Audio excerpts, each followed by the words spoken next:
Hey friends, I'm Michelle Markey, and I gotta ask you, what's been most affected by inflation that you find yourself paying for? Because as you've noticed, the prices in just about everything have gone up, ranging from our housing and food and gas prices. So today I'll talk about how to save money during periods of high inflation across various household and lifestyle expenses that we might have, including on how you can save some money on your AC bill with getting things like a mini fan for your phone and also some other little tricks and tips that I've got for you. And if that sounds good to you, I hope you'll like and subscribe to my video and YouTube channel because I'm trying my best to save money, and I hope this will also save you money. So let's get into them.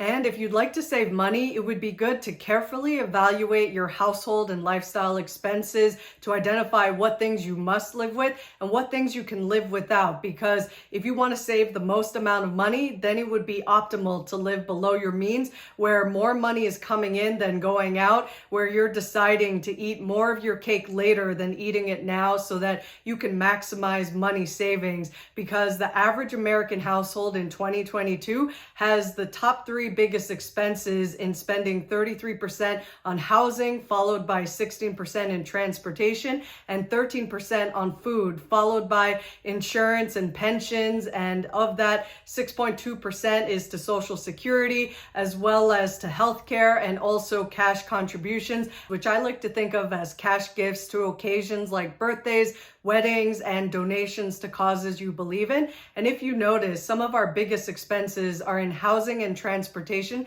which are heavily energy dependent across our utility and gasoline costs. So if you think about some of that, some ways to reduce some of our energy consumption might be to do things like carpooling when we're commuting to work if you're returning to office, and also scouting on Gas Buddy for the cheapest gas in your area, as well as Chase Freedom is giving you 5% cash back from July through September 2022 on gasoline purchases. So that's a little bit of a helpful boost. And also maybe consider biking or walking more instead of using your car to go to your local grocery store. The next time you might go there, and bring a satchel or a backpack and just carry your groceries while you're biking and getting exercise at the same time. And with housing costs, that's a little bit tougher because sometimes you have to use AC or your heater to stay warm or stay cool respectively. And also, if you're trying to save money with AC, in addition to what I just mentioned about using a mini fan for your phone, some ways to save on your air conditioning bill this summer could be to do things like stay hydrated by drinking enough water, and also using box fans, leaving your window open at night with the screen on it so bugs don't come into your house, and also taking a cold or cool shower. Eat some frozen treats like ice cream, and use cold packs or wash rags or frozen water bottles on your wrists or neck to stay cool. And also cook in the morning, because it's kind of unpleasant to cook during the middle of the day or in the afternoon when it's the hottest outside. And also close your curtains and blinds and sleep with some light linens that are breathable. And maybe you might even want to sleep in your basement because heat tends to rise. So you want to avoid sleeping on the top floor sometimes. And then also you could be learning some breathing techniques like in yoga, as well as eating spicy foods. And it's sort of counterintuitive how eating spicy foods would keep you cool, because what it does is raise your body's internal temperature to the outside temperature. And then when you start sweating and the sweat evaporates, then your body begins to cool off. So that's kind of a fun way. If you like spicy foods as much as I do, that's one way to keep cool during the summer months. And in our biggest expense of housing, it's somewhat difficult to reduce expenses here, with things like rent and home prices soaring by 15 to 20% in each of the last 2 years.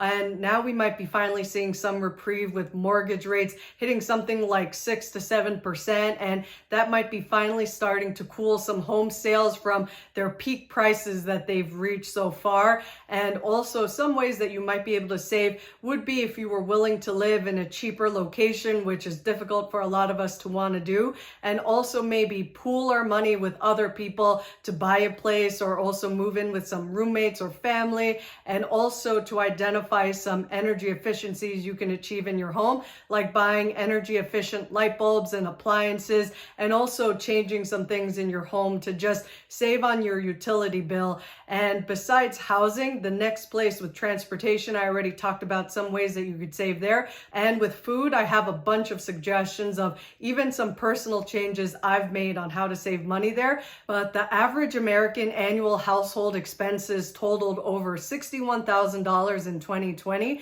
And if we look at a cost breakdown of the average household budget, we can see categories where there's some savings to be had. And even though things like housing and transportation or commuting costs are kind of required, so it's hard to save on those, people could be immediately saving $10,000 across the other categories, and that's equal to saving over 16% of that 61,000 expenses amount. So that would be a huge amount that anyone could save. And so if we look at these categories in particular, the biggest area that I could see people saving a lot of money in would be to cook more food at home and save $6,000 that way, where you're saving on not eating out as much and not using the food delivery apps as much, which tend to upcharge in their service fees. So if you're willing to cook more at home, you could be gaining at least $6,000 of savings right there. And then also it's kind of required to have to contribute to our insurance premiums and pensions, which, like I mentioned before, is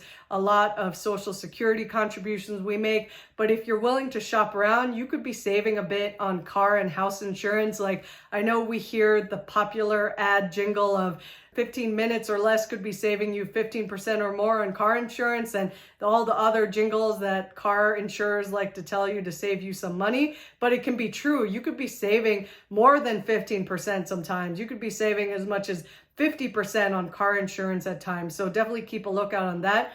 And even though healthcare expenses are pretty required, you could be saving there by maybe opening a health savings account or a flexible spending account, and that can help you budget better for your healthcare costs.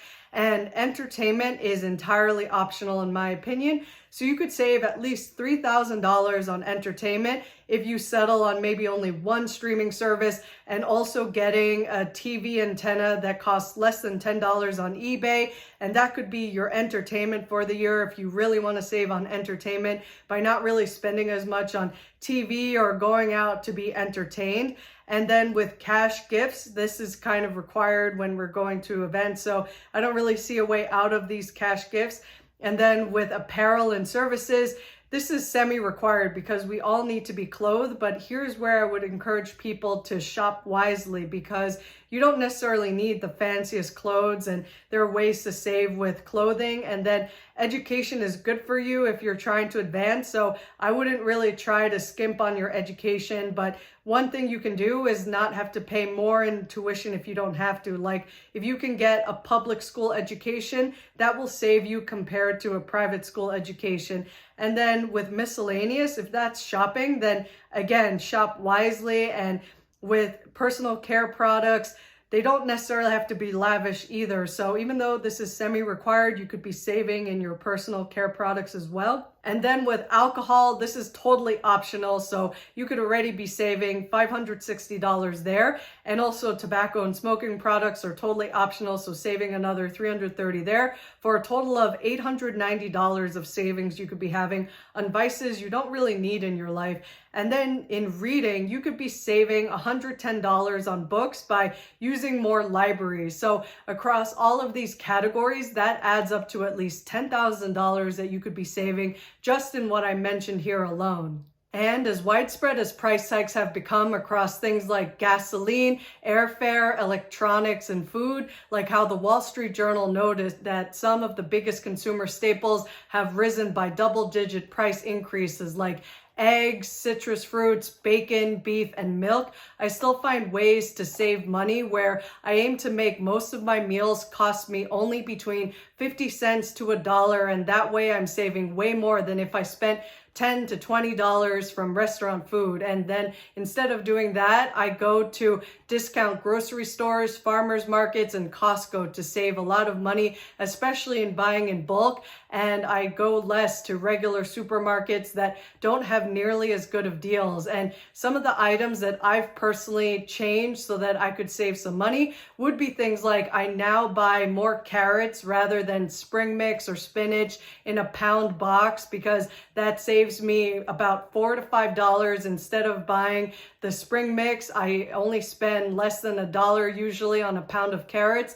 And then also I save, instead of buying regular milk, like I used to buy Parmalat long shelf life milk, I save about $2 on each liter of milk by buying alternative milks like almond milk or soy milk. And that's a huge savings to me. As well as I also replace chicken tenders with things like falafels and lentils and beans, so I don't buy chicken tenders as much. And then also I stopped drinking soda years ago, but if you don't have to depend on soda and you can drink other things, then you could be having a lot of cost savings there, where instead of paying $2 for a 2-liter bottle of Coke or Pepsi, you could be buying some tea for the same price. And instead of a 2-liter bottle of Pepsi getting you only 8 servings, this tea box gets you 20 servings for the same price of $2. So you could be saving way more if you're willing to drink other kinds of delicious things like tea. And so those are some suggestions of ways that you could be saving across some food items.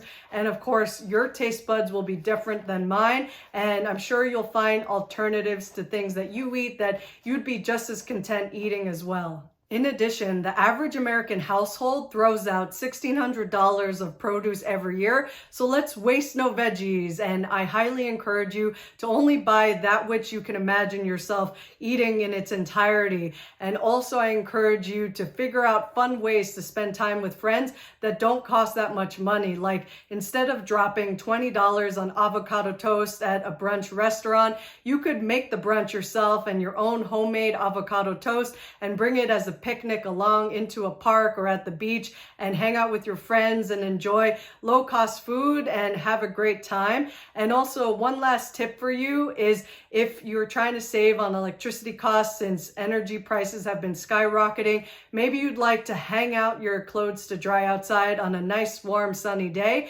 and that's a great way to also save on energy costs. So if you enjoyed this video or learned something, please like and subscribe and let me know in the comments what ways you save money. I'd love to hear from you. Till next time.